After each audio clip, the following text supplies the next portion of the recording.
When James Radford met a boy on the street, he had no idea that the boy was connected to his friend's disappearance and would bring secrets capable of destroying his empire.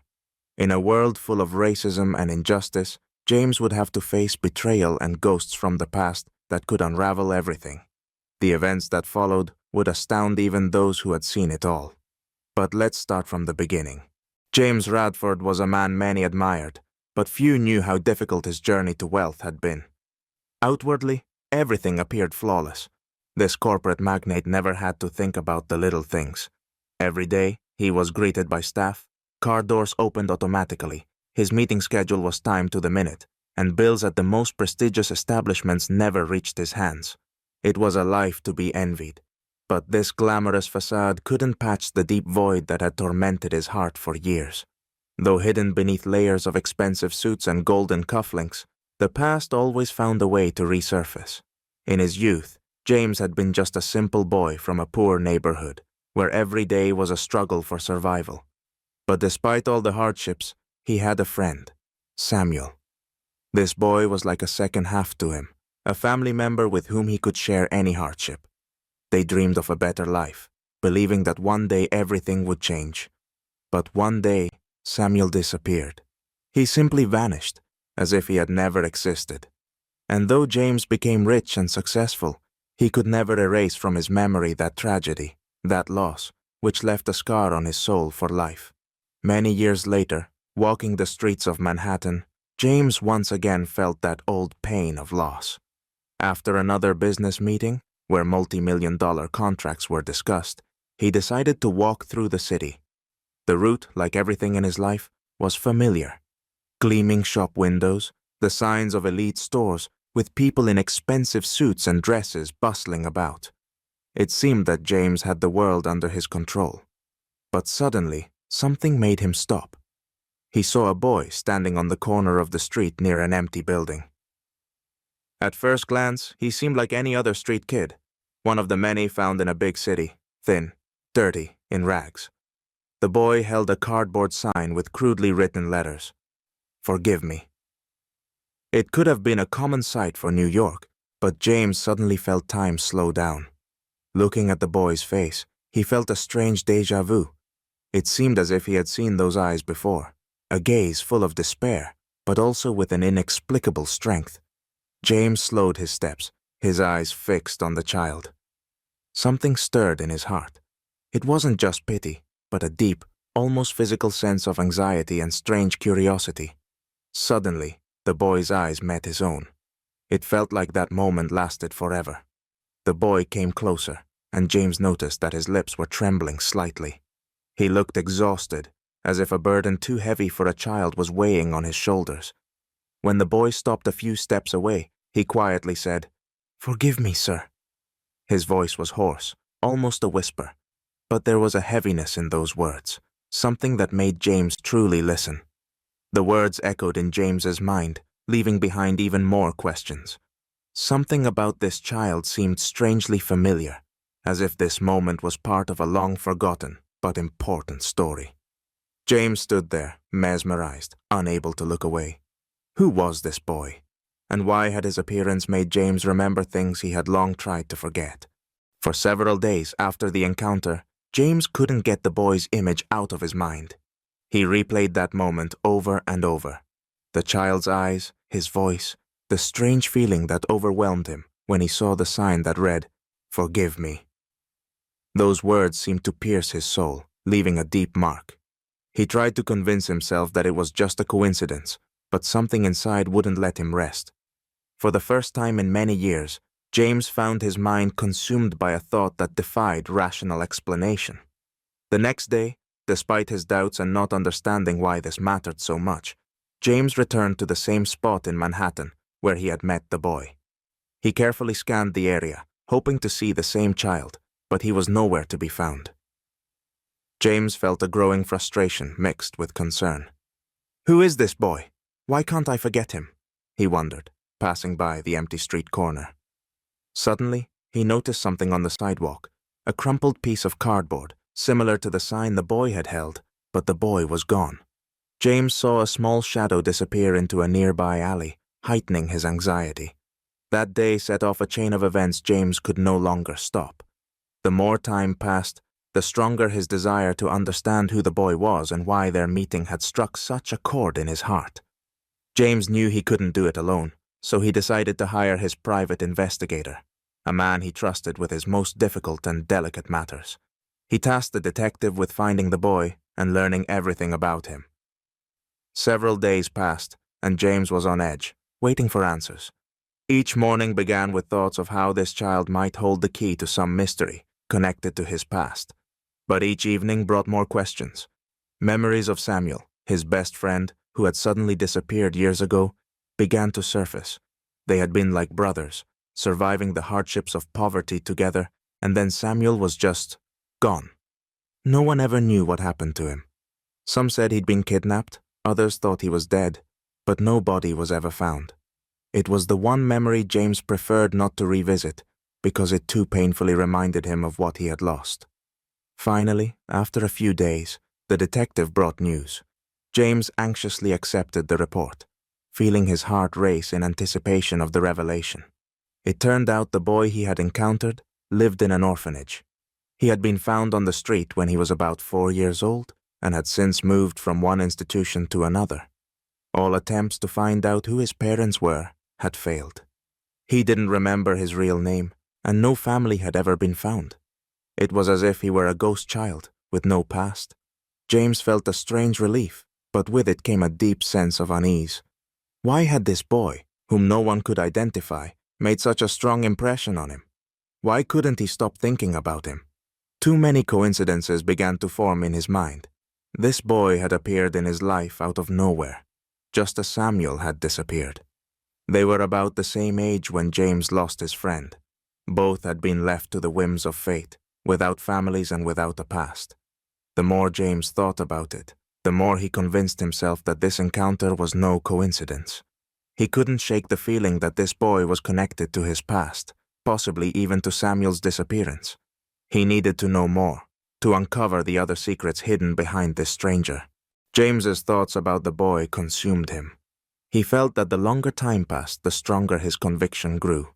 This child was the key to his past, the answer to the one mystery that had haunted him all these years. The unbearable feeling of uncertainty began to tear at him day by day. Who was this boy? Why did James feel such a strange connection to him?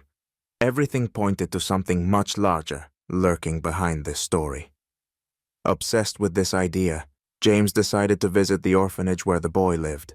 He could no longer wait for the detective to provide more answers. The day he drove up to the orphanage, his heart was pounding. It was an old, decaying building, with peeling walls and cracked windows. A place full of neglect and poverty that couldn't be more different from James's world of luxury and comfort. It was hard for him to imagine that someone could have lived most of their life here, knowing nothing but hardship. When James stepped inside, he was greeted by the administrator, a weary-looking woman with coarse features and tired eyes. She briefly explained the boy's situation. He had been in the orphanage for many years, and no one had ever been able to learn his origins. As James listened, a growing sense of unease settled over him. He knew that something important, perhaps devastating, was about to be revealed. The administrator nodded and led him to a small room where the boy was sitting. When James walked in, his heart stopped. The boy looked up, and in that moment, all doubts began to fade. The boy appeared scared, cautious, but there was something in his eyes that James already knew. It was the same gaze, the same facial features he had once seen in his best friend Samuel. But it wasn't just the resemblance that left James shaken. As the boy lifted his hand to adjust his tattered sleeve, James noticed an old burn on his wrist, a painfully familiar mark. It was the exact same burn Samuel had received as a child when they played near a fire together. That scar was a reminder of their shared history. James couldn't believe his eyes. It was too incredible to be true. He stood frozen for several minutes, as memories of that distant day flashed through his mind when they had been playing in the backyard and the accident happened. Back then, James had helped his friend, and they had both sworn to always protect each other. Now that burn was in front of him, on the boy's wrist, and it felt as though the past had come alive again. The only way to confirm his suspicions was through a DNA test. James asked the orphanage for permission and arranged for the analysis. The wait for the results seemed endless. Days dragged on, feeling like an eternity. James couldn't focus on work or sleep properly. He replayed possible scenarios in his mind, but what terrified him most was the thought that if the boy really was connected to Samuel, why had James known nothing about it? Finally, after a week, the results arrived. James hesitated before opening the envelope. He knew these papers could change his life forever. When he finally opened the letter, the first thing that caught his eye was the line confirming, the boy was Samuel's son. James felt his world collapse beneath him. His friend, whom he had believed dead, had not only survived, but lived his life in poverty, hiding from the world. James hadn't known that his friend hadn't found a way out of poverty and had died, leaving his son without a family, without support, completely alone. And James, with all his resources, hadn't even known the boy existed. This thought tortured him more than anything else. He felt guilty, as though he had betrayed the memory of his friend. All the luxurious life he had enjoyed now seemed hollow and meaningless. How could he have allowed himself to forget? How could he have lived without knowing that somewhere his friend was suffering, having left his son to fend for himself? It seemed that this story could have remained a private tragedy, hidden behind the closed doors of James Radford's offices and his lawyers. But when James, shaken by the recent revelation, told his legal advisor that he intended to adopt the boy, Samuel's son, he hadn't expected that soon this news would turn into a sensational story. James's lawyers carefully reviewed every aspect of the adoption process, but as soon as they began coordinating with the authorities and processing the paperwork, the information leaked to the press. The media seized on the story immediately. Overnight, the news that a famous millionaire had found the son of his childhood friend, who had been presumed missing, spread across all channels and filled newspaper headlines. The scandal quickly became a hot topic on every news show. Journalists were captivated by the drama, crafting sensational headlines like "Millionaire finds lost friend's son" and "Secrets of the past that destroyed 2 lives." People were baffled and intrigued. How could one of the most influential and wealthiest men in the country not have known that his best friend had fallen into poverty and his son had been left to fend for himself? Each news cycle fanned the flames of public curiosity. Suddenly, James found himself at the center of endless questions. Why hadn't he helped his friend if they had been so close? How could he not have noticed that somewhere out there was a child who needed his help? Who else knew about this secret? Reporters swarmed his house and offices, trying to uncover more details. Speculations swirled around James and the boy. Were they really related? Why had the story only come to light now?